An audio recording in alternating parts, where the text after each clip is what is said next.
All right, what up, guys? Welcome back to another episode of the Living the Dream podcast. Today on the show, we have Jody Milward, who is an accidental entrepreneur, and we're going to get to hear all about that. So, Jody, how you doing? Great. Thank you, Timothy. Thanks for having me here today. I'm looking forward to diving into all of these great questions that you have. Of course. Thanks for coming on. And as you know, we like to jump right in. So if you could start with telling us a little bit more about yourself and what you like to do for fun. That'd be great. Okay. So like you said, I'm an accidental entrepreneur. I just fell into this sort of entrepreneurial space when I had 3 little kids and I was working as a receptionist for Queensland Health. And I went, I need to do something that's going to be more family friendly. And, I've got these 3 little kids are going to have school holidays. What am I going to do? So I looked for work from home opportunities. And I remember a friend saying, that's very entrepreneurial of you. And I was like, what is that word even? So that was my journey into all of this. So just wanted to go to the beat of my own drum, pretty much. So all of that and all these years later, I think that was about 2005 that I really sort of started on this trail. And here I am, however many years later, having survived and living to the beat of my own drum. And so what do I do for fun? Well, that's a great question. I love to go out for coffee. So I'll just go out, like I live here in Australia, Queensland, Sunshine Coast. So if you're familiar with the Crocodile Hunter, Bindi Irwin, Australia Zoo, I'm just 15 minutes from the zoo. So it's there's the beach right here. So we just go to the beach and I just go and get coffee and catch up with a friend occasionally. I also like just to have my own time. So I just like to go down there and just look at the beach, have coffee. And I've got to say massages are also pretty amazing as well. Massages and float tanks, right? Have you ever done a float tank? I have not. Tell me what it is. They are great. So that's where it's that sensory deprivation. So it can send a few of us into a spin because it's hard to shut our mind off, right? So you go into the float tank and it's that salt water. So it's just like, your same body temperature. So you just lie there and float. You're in the darkness. So it's just that time to sort of really sort of unwind, block any thoughts, or you may actually find that that's when you get your most creative inspiration. So yeah, float tanks are a lot of fun. I like going to those. That sounds amazing. It is. I'm gonna have to see if I doubt they have anything like that near Austin, but I'm sure they will. They will be everywhere. You look it up, you go, oh my gosh, this is a whole new world. I didn't even know this existed. And you'll be hooked. Yeah, absolutely. Cool. Well, there we go. And so you started entrepreneurship, you said in 2005? Yeah, it would have been about that. Just launched out as a sole trader, had no idea what I was doing, but I just knew that I wanted to have something that was going to be flexible with the family that I could do from home, and just got started. Gotcha. And so in 2005, did you start with what you're doing now, or what's the journey there? Not at all. So where I started out, I just went and bought like I think it was a business opportunity magazine. And even then I didn't really consider a business entrepreneur. How hard is it? What do you need to know? So I just got that and I was just looking through for like, what's some opportunities? And I came across one that was actually unclaimed money recovery. So it was like a bit of a Robin Hood situation, right? So you've got your bank accounts, insurance policies that after a certain time frame, the government takes, right? And your institution just hands it over to them. And often the owners have no idea. And they go, I thought my bank account was sitting there for me. I knew it was there, but it's gone to the government. So yes, I was letting people know that, hey, the government has your money. And, so there was a finder's fee. So with all of that, like sending all this documentation to people and tracking people down, I actually got a private investigator license. I was a private investigator. There was no spouse busting, no car park stakeouts, Magnum PI, no, not that kind of thing. People go, oh, wow. But yeah, skip tracing at computers. And that was so funny. The juxtaposition of like the car, they get like exciting spouse bust, skip tracing. Yeah, but just picture it. I jump out of a sports car with a laptop underhand and run into the office just to sit at the computer, right? That was it. Gotcha. So that's what I did for quite a number of years, got millions of dollars back off of the government and back to its rightful owners. And one of the most interesting ones there was, there was someone who was Yeah, I think he had a significant amount owing to him because the house got sold because he wasn't paying his rates. And so I was looking for him and I found him sort of somewhere in the Middle East area, right? And the further investigation was he was also wanted by questioning by New Zealand police for the murder of a backpacker whose body was found in a safe. So I was like, right, he's not turning up anytime soon. And then there was another one that was a Colombian drug lord's wife. And it was like, okay, I'm not touching that one. I don't want, I don't want anyone knocking on my door. Good move. So yeah, so there were some interesting things that we saw in that time. So amongst all of that, government red tape, obviously they didn't like you taking millions of dollars off of them. And then also, you know, it was increasing the number of people, and for obvious reasons, right? We all get those emails, you know, saying, hey, there's all this money that belongs to you. And that's essentially what I was doing as well, right? But it's legitimate. So I actually had to go into the police station for questioning, and police would ring me up saying, oh, we've got this person at the counter and they got this letter from you. And I'm going, yeah, I've been investigated. Here's the number. Da, da, da. So it was all getting, you know, a lot harder. So I was like, okay, it's time for something new. So that's when I was looking at online opportunities and started off white labeling a weight loss supplement. And it was in that journey, it was like, wow. And I remember the first sale that came through, here I am in Australia, and it came through from someone in America who I didn't know. And I was like, wow, this stuff works. And I could see the opportunity that is available to anybody, whether it is a business owner and a smaller business owner. You can look like Coca-Cola on Facebook, right? You can have the ads that are going out there and have absolute dominance and authority for your niche, as well as people like me who ended up on more of a service provider route. Okay, so it was like, I can run ads for people, or I can be a social media manager. So the opportunities that were there for businesses and people who want to support businesses was there. It was like zero barrier to entry, no friction. Sure, you got to learn Facebook ads or whatever that new skill is. That's totally doable. So that's where I fell in love with it. And so from there, it was like, okay, what am I going to do? So I just sort of, again, fell into Facebook ads. And I think it was the private investigator nuances that, you know, you're leaving no stone unturned and you're tracking everything down and looking at all the data that's really helped me when it comes to running Facebook ads, because, you know, there's a lot of numbers and a lot of things to look at when running campaigns.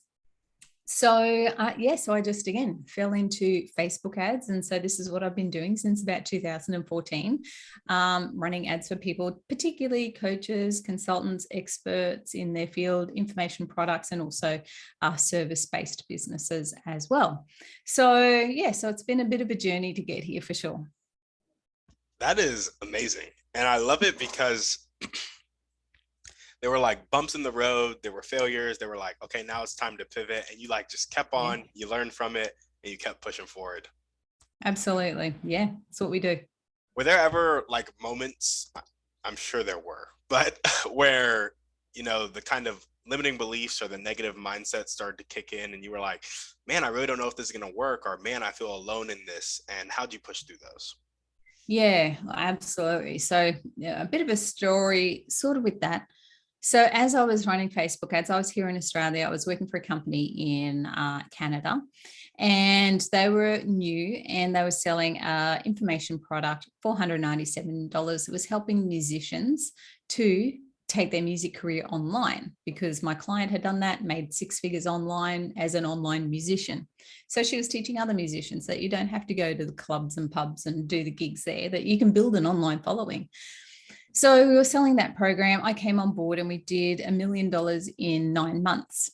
And then we did a launch. And launches are intense, you know, hundreds of thousands of dollars in ad spend. I was doing the funnels, the emails, the ads, all the things. And, you know, we had the time zone differences, and the launch was opening 9 a.m. their time, which was like 3 a.m. my time. So there was a lot of stuff going on, and, you know, a lot of things going on when, you know, we were bringing in $100,000 a month, a lot of things to stay on top of. So I was burning out. And in fact, I did burn out. And I was like, I just got to stop. And it came to a point where it was, you know, I just walked away from it. And I was the breadwinner for the family at that stage. And it's like, but I just can't keep going with this. So that was a really hard time because one, burnt out and exhausted. And it was just like, I just want to sleep for a while. But then obviously you've got to keep paying the bills.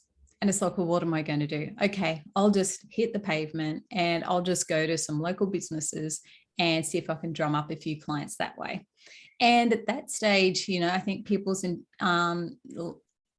established businesses like vets and orthodontists, things that are easy to run ads for, right? After doing what I was doing, they didn't appreciate the value of Facebook ads at that stage. They just seemed to think, oh, that's just where you'll see the funny cat videos, right? So I was very disillusioned with that and trying to cold call businesses as well. And it's like, oh, they just didn't appreciate it. So that was really hard. I felt like I was banging my head against a wall.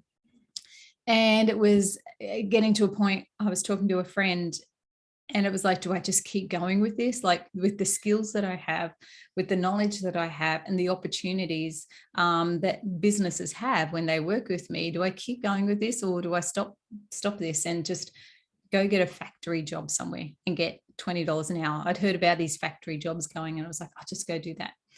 And this person said, well, maybe to keep the lights on, that's what you got to do. But when they said that, that's when I really felt myself sort of die on the inside because I knew I wouldn't be happy with that. I was just like, oh my gosh, punch in, punch out. That would just be not fulfilling at all. So it was at that point, that was a very definitive point where it's like, no, I've just got to get up and go do it. So I got back into like my online communities, online spaces, and got clients on board again and was back up to $30,000 months pretty quickly after that. So that was like quite a low point from there. And it was like leading up to Christmas and everything. It was like, kids aren't even going to get Christmas presents here, but made that pivot, knew that, okay, factory job wasn't going to go back to what I know. And I did, and just all in and away we go again. That is amazing. Mm-hmm. You went from, I think this is so good for you guys listening. I just want to point out something real quick. She went from I could just go get a factory job making $20 an hour to just jumping all in and then going on to make $30,000 a month soon after. Like that's just a world of difference in income, which means you can change the lives of the people around you too. It's like Absolutely. We can use money as a tool to impact others, which is a beautiful thing. And so I just want to commend you for that all in this. It's a very difficult thing to do as an entrepreneur. It can be scary. So for sure. Kudos. Well, now we're going to jump into your motivation. Tell us what gets you up and keeps you going every day. Yeah. Okay. I know it's that big why. And I guess for me, it's a sense of control, right? That I'm in the control of my own future, and I don't get paid by anyone else. I don't have that regular paycheck coming in. I am my own boss and my own employer. So it's like, I've got to get up and I've got to get stuff done so that I can, live a life I want to live. Like, I've just recently started flying business class over to America. And let me tell you, there's no going back, right? I like to turn left on the plane. So it's having, just that, and there shouldn't be a stigma with that. I don't feel there is, but I know a lot of people do. And yes, it may get to a point like even posting photos on social media about here I am in business class, woohoo, look at me. But it's like, well, this is the lifestyle that I want to live, and I've worked damn hard to be able to get this. And if you've got issues with it, maybe it's not me. Maybe you've got to look at yourself and see what those issues are. Is it resentment? Is it that green-eyed monster that's like, oh, I wish I'd have all that, but you're not willing to put in the work to get there? So that's what I want. That's what I enjoy. I want to stay at nice places. I want to experience things, right? I don't want to, because for so many years, we were limited, like when the kids were smaller and before all of this, like, I was working part-time. My husband just had a lawn mowing business. We had the 3 small kids and all of that. We didn't have the financial resources to go off and have a holiday or to enjoy ourselves. So now it's like, we can, and that's what I love to do, like even just taking my kids, I've got 2 girls and a boy, and I just love, particularly with the girls. The boy's a gamer. It's a bit harder to get him out of the room and go and do stuff with him. But with the girls, I'll say, let's go have brunch, right? And we can just go and do that. And I just absolutely love having the freedom to be able to do that, because, you know, I work hard and I get financially rewarded for it. So it's those kind of things, experiences with the people that I love, which is so important for me. Yeah, no, absolutely. I fully agree. I think that's why I really got on the financial freedom train when I was growing up. My family didn't have the most money in the world, and I saw that. I saw other people living in the world. I was like, that is not how it has to be. And so on that path Exactly. now to be able to do that with my kids. I think the biggest thing for me was like having a kid in school, they have some sort of celebration going on, and my boss saying, no, we need you at work. And I'm just like, nah, that will not happen. Like, I'll just leave, you know, and then I'll get fired. So um, big fan of entrepreneurship and that kind of control over your life, that sense of freedom. Yeah. And you've got to protect that freedom as well. Like over the years, for sure, there's been times where I haven't been available or there for the kids because I need to get this done. I need to get this done. But guard your own boundaries and all of that. And that's something that I've certainly learned over, you know, the process of being a service provider is like, oh my gosh, I've got to keep the clients happy, and a people pleaser as well, right? I've got to keep them happy. I've got to do all this. I've got to do all this. And then those closest to you end up coming last, and you end up coming last. So that's where, yeah, even though we can be the entrepreneur, we can get sucked into this time vortex. So guard our boundaries and, you know, go, okay, I can still, I don't have to say yes to this. So yeah, that's just my little word on that. Yeah, absolutely. There we go. Well, now we're going to jump into your dreams and goals. Tell us about your vision for the rest of your life and your business. Okay. Well, I keep telling my kids, which my kids are like 20, 22 and 25, that I'm going to, you know, want to go to Costa Rica and live in Costa Rica for a while. And Yeah. You can't leave us. So, you know, that's certainly something that, whether it is Costa Rica or whatever it is, but just because I have created this lifestyle that is location independent, to be able to go off and enjoy it. Like I just was in America for like 2 months at the end of last year, and I was able to work, and, you know, I was all over the place in America just with my laptop. So travel, getting to experience other places, still continuing to work, but ideally not working so much, right? So that when I'm actually at those places, we can enjoy them. So that's something that is definitely on my radar and what I'm wanting to achieve.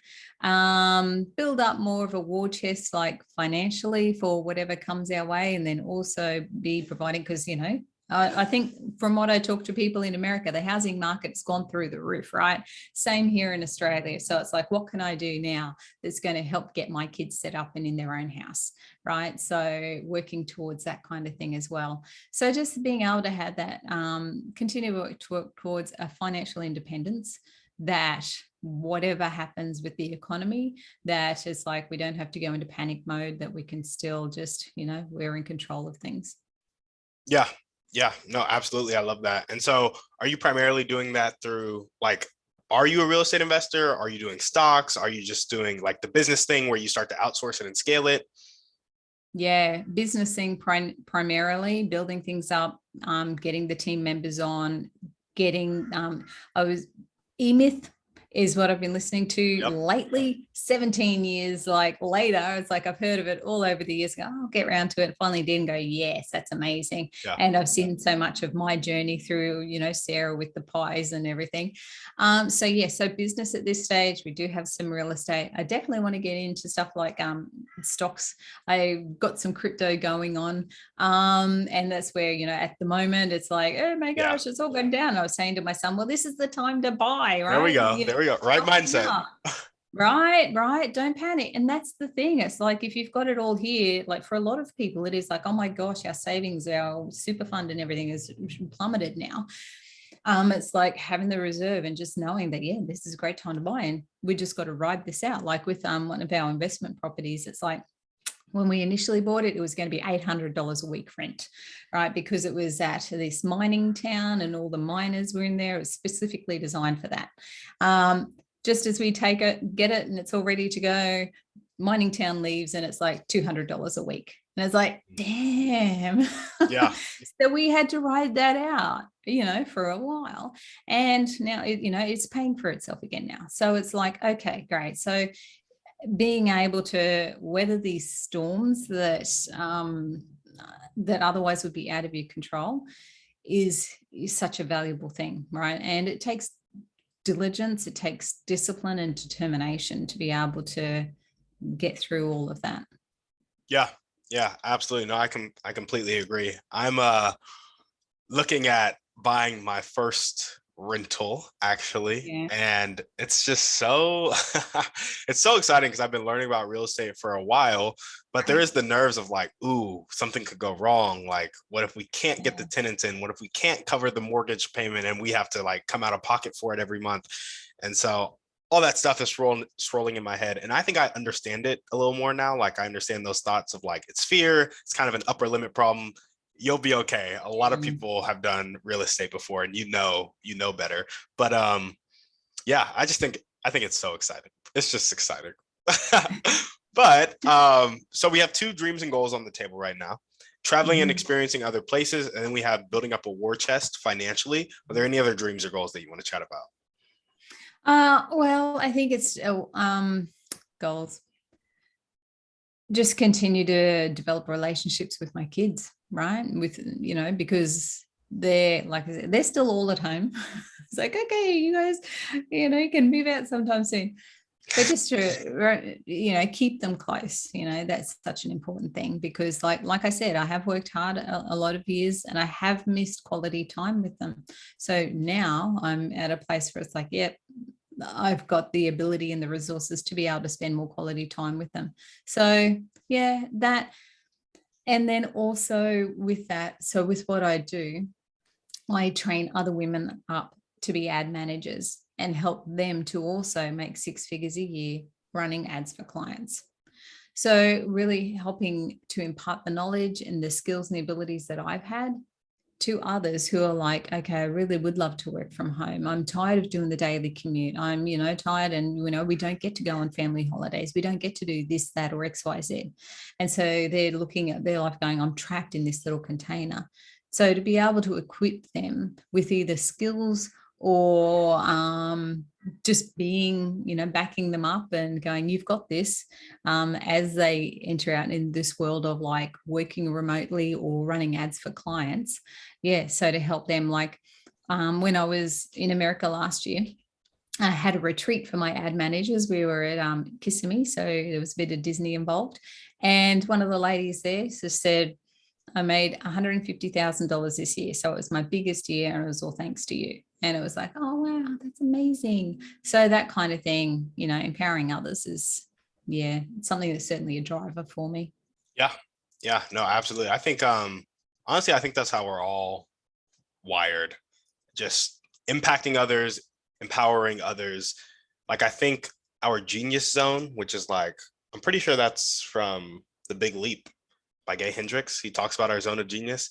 I think that naturally comes in contact with impacting people. Like, if you're not impacting people, you're probably not very fulfilled in what you do. Yeah. Not saying that's a 100% rule, but I think for the most part, it applies for sure. Well, awesome. If there were one or two people that you could meet right now, and this can be a specific person or a type of person, and they'd help you take the next step toward your dreams and goals. So getting that financial war chest, traveling to Costa Rica and staying there for a couple of years, perhaps. Who would this person be, and how would they help you out? Oh, well, first of all, before we go to that person, I'd really love to meet Bono. That would be awesome. But, and he could possibly help me with all those things as well, right?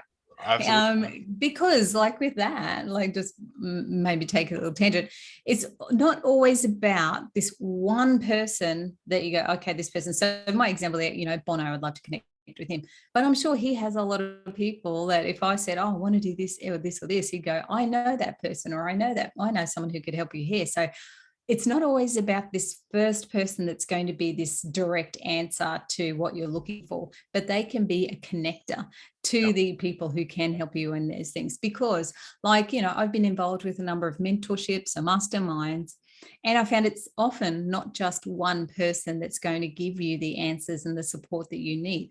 If I need business advice, right, and particular like online marketing sort of stuff, it might be a person over here. Whereas tapping into corporate businesses that are not so much online, it's going to be this person over here that I'm going to need to talk to. So there's a few different people that help you along your journey with these various aspects. Like, very rarely would there be one person that would have it all together, from my experience. Maybe there is, and you might be, you, the proverbial you, may find that person, but often there's going to be a few people in your journey. So so person to the next level. So for me, it would be like, yes, making sure that the businesses are dialed in, all operational. We got ops managers in, and that's all going good. So someone that would give that kind of business advice, but then also just have that advice for like, okay, so this is all great, business side is going awesome. How's life going? Are you content and fulfilled? And just challenging me in that way, I guess, because I can get so focused on like task, right? Like right down a rabbit hole with, this is what I'm working on in the business at the moment, that, I forget to go and get the float tank. So making sure there's that person who's going, hey, Jody, yep, this is great, but, let's make sure you're taking care of yourself over here as well. So I'm actually still on the lookout. Like I said, I have a few people in there, so not just one person. Yeah, absolutely. And what's the most important one or two things that everyday people can do to help you with your dreams? So Sally at the grocery store, how can Sally help you out? That's quite funny, because my daughter is Sally, and she did used to work at a grocery store. So. That is funny. Oh gosh, so how can Sally at the grocery store help me with my dreams? That's a great question. Well, honestly, like, this may sound a bit weird, but if Sally at the grocery store, if I see her and she's ungrateful or unthankful, or she's just that person that is just whinging and not nice to the cashier, it's like, that actually helps me to realize to show more gratitude and to not act like that. It's like, how can I act better with that person that Sally was just not so nice with? Okay. Yeah, that really is a counterintuitive. Is that a bit of a whoosh? Yeah, usually people will be like, if you could, Sally at the grocery store, be more grateful, it's kind of just raises the vibration of humanity, and that's good for me too. But you went the opposite direction of like, you being just you, who may be crappy at some points, reminds me that I need to be grateful. So I think that's cool. Yeah, I think that's cool. Awesome. And now we're going to jump into our Thriving Three. So the first question is, what is your favorite book, movie, or podcast? Pick one. Okay. So I would have to say, movie. I would say, like, at the moment, Stranger Things is, not a movie, but it's like, it's the number one thing that I'm watching. I love it. I can't wait. Last one of season 4 is about to come out. So it's awesome. So that's a book, a movie watching thing. But I would say, like, most impactful, like, I really like to keep it to, like I said, I'm just focused on growth kind of stuff. So E-Myth, I think, is right up there. Like, I have read, like Built to Sell was a great book as well, because it was like, okay, don't be a jack of all trades, dial in on one thing, get your business so it's systematized and scalable, so that it's not all reliant on you. That was really transformative. But yeah, I think E-Myth is certainly the one that's right up there to go, wow, okay, so if you are wanting to not just have a job that you've created yourself by being a business owner, if you want to really experience that business owner stuff, then E-Myth is so important, to be able to recognize that while you may have a skill that led you to create your own business, and aka your own job, if you really want to enjoy the benefits of that, then you need to get out of that role of technician and, start assigning things to other people. So yeah, that's number one, I think. Love it. And what is one way you like to take care of yourself? Well, like we mentioned, those massages and the float tanks are pretty awesome. I actually just had someone who does some work for me sent me a gift card for a place that does, has the float tanks and the massages. So I'm booking it in for, in a couple of weeks' time, so that I know, okay, busy season here for a little bit, and here's my time off. So yeah, that's There we go. There we go. And what is one action step you can take right now or continue to take if you're already doing it to meet Bono? Now, connecting with people, right? The 6 degrees of separation. We're all just 6 degrees away from Kevin Bacon. I'm sure I must be just 6 degrees away from Bono. In fact, I do know someone who's, very well connected. And I was like, possibly. So yeah, so it's just keep on connecting with people and never prejudge someone. Here's a little story.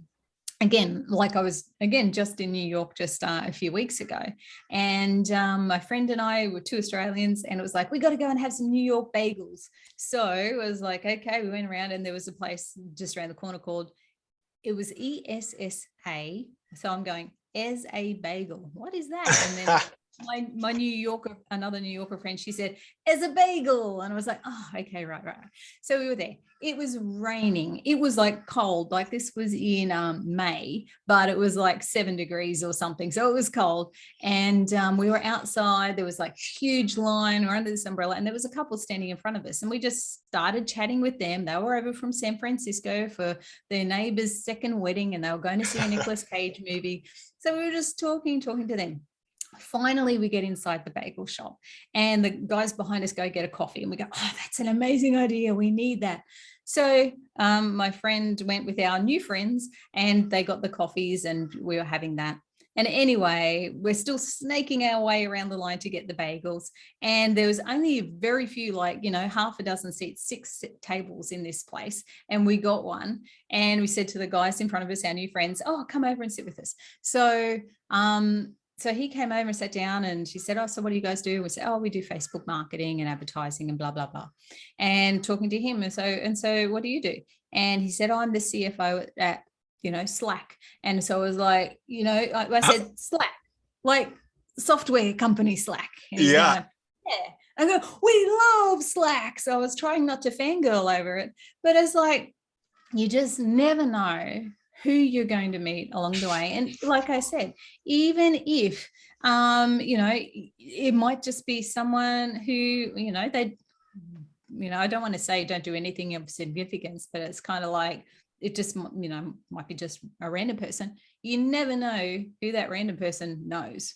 So it's like, just don't be afraid to connect with anybody and see, what opportunities arise. And you never know, you can have some great conversations along the way. Yeah. I think a great example of that is meeting the CFO at Slack.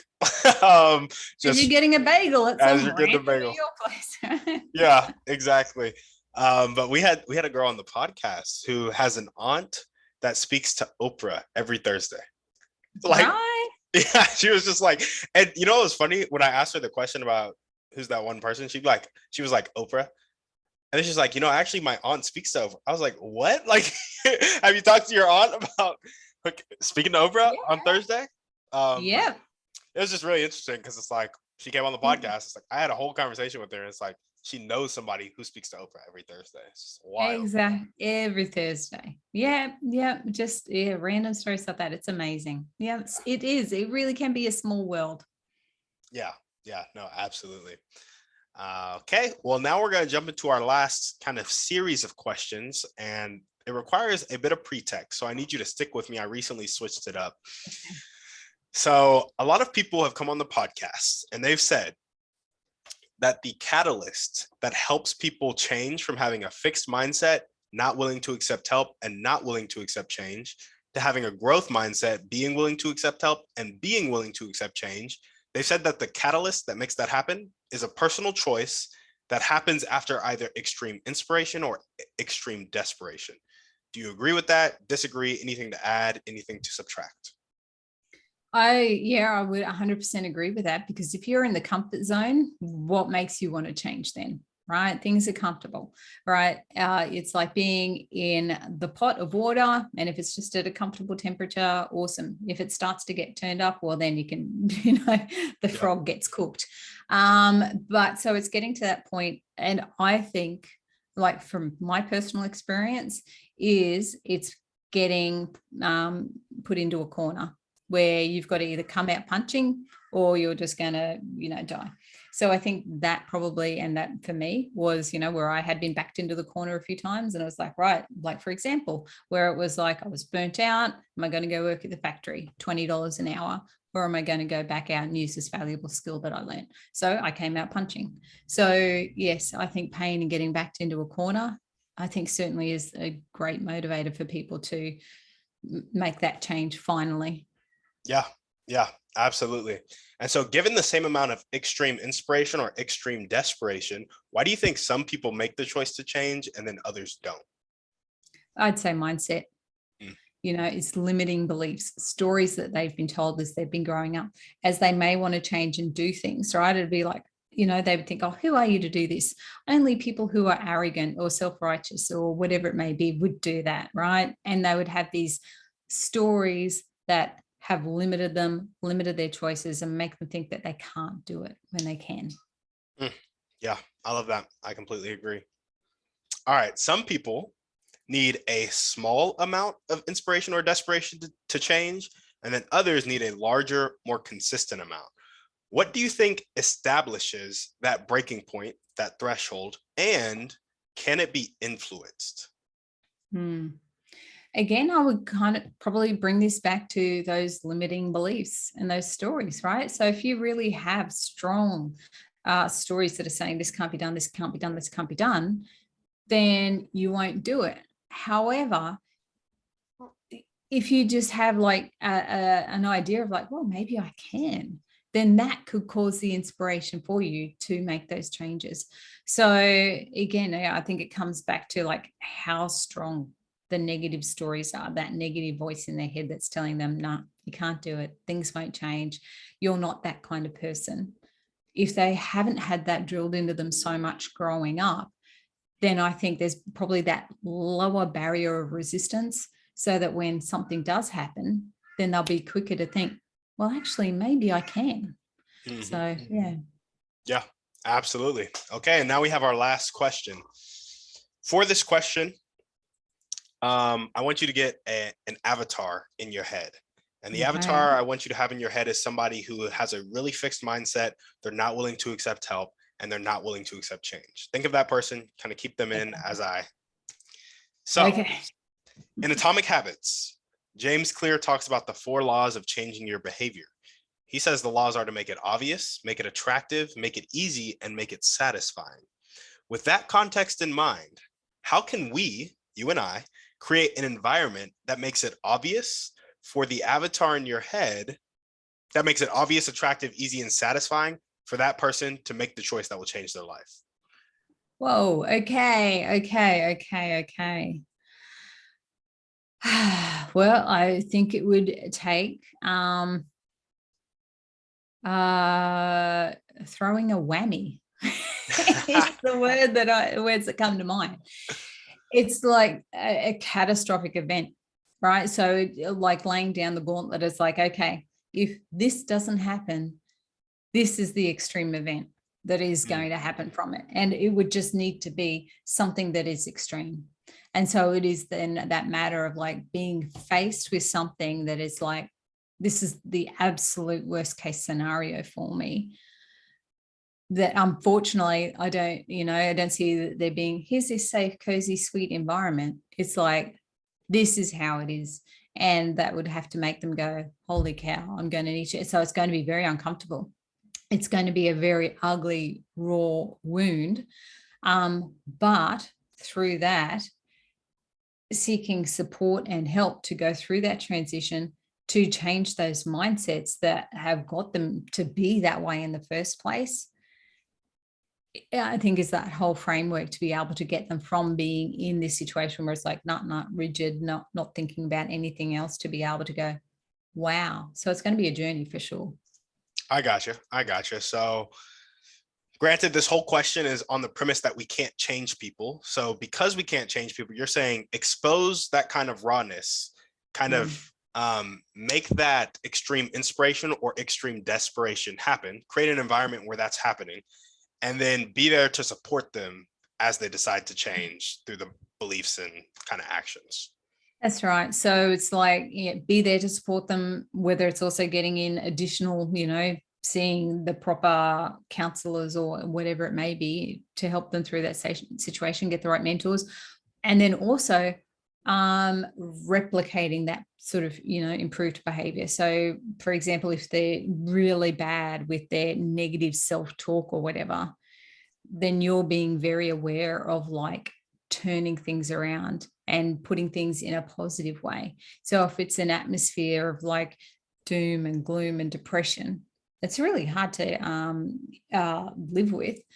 But try and go, okay, how am I going to be very intentional about making this an environment that is going to be uplifting?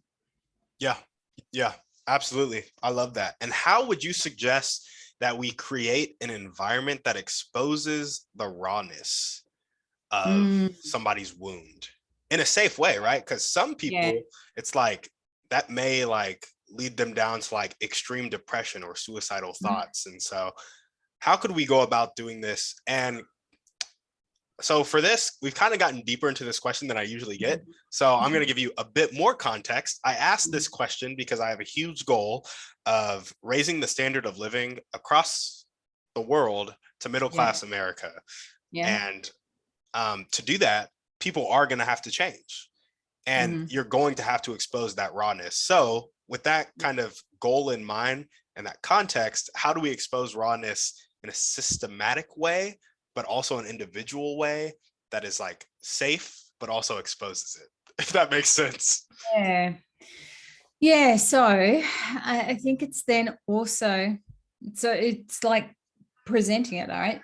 Talking about marketing and advertising, you're illuminating pain points. So you're going to say, okay, so, and putting it in words that they know and that they're familiar with. So it's like, you're looking at, you're going to the shops, you're getting the groceries. You would love to be able to get that roast and do a roast dinner. However, you have to buy the mince or you have to buy the sausages. And even then you have to buy the tin of baked beans to back it up. Then what if you continue on this way? You see other people going out and doing X, Y, Z, and you're stuck here. And you don't see any situation, any certain way to get out. And your kids will be like that as well. So it's really like, here's the situation, illuminating it and, twisting a knife, so to speak. But then it's like, but there is a better way. And, you are able to X, Y, Z. I've been able to X, Y, Z. By learning X, Y, Z, you can break the cycle of whatever that may be, that, poor mindset, limiting beliefs, being stuck at this glass ceiling with your finances, and then your kids also, being stuck at that as well.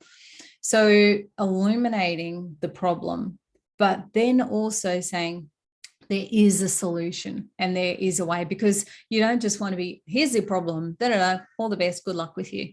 But it's like, there is a better way. By doing X, Y, Z, you can. So giving that inspiration, providing a solution and showing them that there is a way, having a community, having the resources that is going to, a rising tide lifts all boats. So showing them that there is a solution. So, it's a lot of work with chipping through with the mindset and those limiting beliefs. But when they're open to it, maybe when they're backed into the corner, then they may be able to go, okay, I do need to do something different. You're here for me. Show me the way. Yeah, absolutely. I've been thinking about this, and this is the last thing I'll say, and then we'll hop off the podcast. I really love that, illuminating the pain points and putting it in the words that they know and that they're familiar with, and then offering them the solution. I think business could honestly solve the world's problems if we got creative enough about it. Yeah. For sure. But I was watching this movie and it had Dwayne Johnson and Kevin Hart in it. And I think they were like, I think Dwayne was like a CIA agent and Kevin Hart. I was going to say, yeah. Yeah, it's a funny movie. It's a good movie. But there's this scene where they're in a helicopter and Dwayne Johnson acts like the helicopter just kind of breaks down and they're just falling like at full speed. They're about to die. And then he asks Kevin some questions. He's like, if you weren't about to die right now, like, what would you do? And he said, I would like marry my wife and have a kid or something like that. Or marry my wife, marry my, whatever he said. Like have a kid with my wife or something like that. Yeah. And I just think that clarity, I was trying to, a little thought experiment. How could we create those types of situations safely for people without them knowing it? You know, that's what I was kind of running through my head. Honestly, I still run it through my head, but that's what I had to say. But yeah, on that note, do you have anything else you want to chat about before we sign off? Oh, look, this has been phenomenal. We've gone through a lot of areas and we've gone through a lot of like, you know, here's inspiration, here's why. And it's like, and how do we actually get that shift? One thing I will say, it's like, there was a saying, I don't know where it's coined from exactly, but how you do something is how you do everything. And like, for me, like I got a real revelation of that is like in the mornings, you know, I find it sometimes a bit hard. I love getting up early, but it can be a bit hard. And sometimes I just keep hitting the snooze button, right? I'll hit it a few times. Then I got a revelation of like, where else is that showing up in my life? And it's like, okay, with this project or something that I was wanting to do, you know, repeatedly, I would often do it. And it'd be like, these things all get pushed. So it's like, I just keep hitting the snooze button on all these things, which I know would, you know, help me to be a better person, be a better business owner, be a better wife, better mother, and all that kind of stuff. So yeah, so that's probably just my one thing is like, have a look at like how you do something is how you do everything. Is it hitting the snooze button? And are you hitting the snooze button in other areas of your life that's stopping your growth? There we go. I love it. Well, Jody, thank you so much for coming on the show. Thank you, Timothy. It's been a lot of fun. Absolutely. And if you guys are listening to this and you loved what Jody had to say, make sure to hit her up. If you happen to know any, is it women that want to become ad managers or that's right? Women that want to become ad managers? Typically work with women. Yeah. There we go. If you know any women that want to become ad managers and it's 6 figures, right? Yeah. Very doable. There we go. If that's the goal and you know somebody, go ahead and refer them to Jody. And where else can they check you out? Yeah, look, head to my website, jodymilward.com. Information is all there. Links then to connect with me over on Facebook. So that's the way to go. There we go. And all of that will be in the show notes. As we always ask, go ahead and shoot this podcast to 1 to 3 people you know need to hear this message. Give us a 5-star review on iTunes and we're out.